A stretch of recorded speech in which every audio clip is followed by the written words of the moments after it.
I understand the growth stack playbook is the structured, repeatable system. Mhm. That's how a company creates demand, converts revenue, scales operations, and then maintains predictability. I love the word predictability. What are the non-negotiable components of your growth architecture, and which data loops do you monitor to detect friction? In which areas, which sectors, what things? I mean, you're Software. talking to a guy like, so we categorize 475 million people globally with one of the companies, and I knew everything about them, gay, straight, Democrat, Republican. If you go niche and into a marketplace. It kind of depends. Software as a service, Okay. startup, and then What field? components of your system. What are you selling? The software is the AI receptionist Oh, okay. to Interesting. the dental industry. Oh, to the dental industry. Okay. Hmm. You looked at the company called Swiss Monkey yet? No, I haven't heard of Go take a look. My homegirl Christine, she's got a really cool company that's called Swiss Monkey that does something similar. She'll probably get you into a ton of dental places. Just tell her Clayton said, "What's up?" Actually, I was supposed to have drinks with her the other way. But yeah, she actually has a whole virtual receptionist piece. She's trying to put AI into that whole thing. So super cool. I mean, look, at the end of the day, it's a numbers game, right? And you build what's called a pipeline algorithm. So at iCharts, I'm going to take that because it's a software as a service thing, maybe a good example.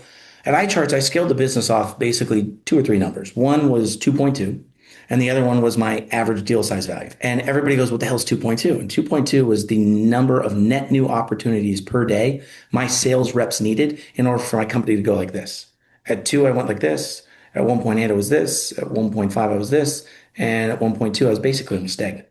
And so I knew that based off the average close volume that we had and the average size of the contracts, I was able to scale a business that goes to $98.5 million in revenue in 18 months based off one number, which was 2.2. So I built what's called not just a revenue acceleration program, but I ended up building a pipeline revenue algorithm. And the algorithm basically took A tier clients, B tier, and C tier, and it was just math. And at the end of the day, it was really interesting too, because I think a lot of people think you have to have A player sales reps and all this other stuff. And the problem that I've always ran into with them, and mind you, I'm an A tier sales rep, so my problem is actually me. I'm actually the bottleneck. You can't fucking clone me, and it doesn't work out well. But I would look for C players and B players and people that were like that because I knew if I had the structure of how to put things around them and could put opportunities in their bucket and I could teach them demo excellence and I could teach them how to do stuff and we had a really good service offering. We knew our ICPs and what we were doing. I could take a B guy and turn him into a B plus. I could take a C guy and turn him into a B. And that's a repeatable process. And if you look at a lot of the companies that I actually built, I mean, one of my number one sales reps was a guy named Daniel Del Rio. And honestly, I hired him after he screwed me out of a freaking apartment when my wife was pregnant. No, no mercy. My wife's pregnant. I don't want to drive an hour and a half to go 7 miles in the Bay Area anymore. And Daniel, gets me an apartment and he just had the DNA.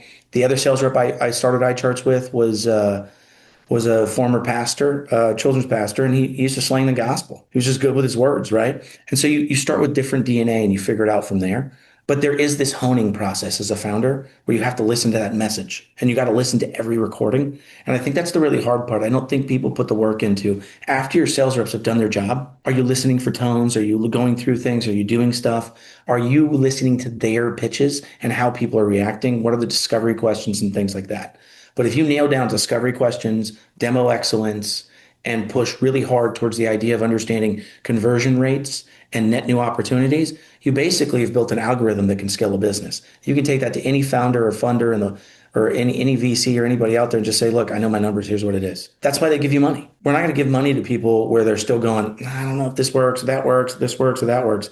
Some will because they really believe in the product. But most, if you can walk in there with a product that's proven and you can show all I have to do is put $1 in and I get $10 back and here's exactly how and here's the methodology. It's just more about beating them off the stick and telling them you can't put money in. You want the same opportunity that all these members are getting on this call, where they are able to ask their questions directly to millionaires and billionaires, these 8, 9, and 10-figure entrepreneurs that I interview. Well, I want to give you that exact same access that you're watching right now in this video. All you have to do is go down and click the link in the description of this video to join the School of Mentors.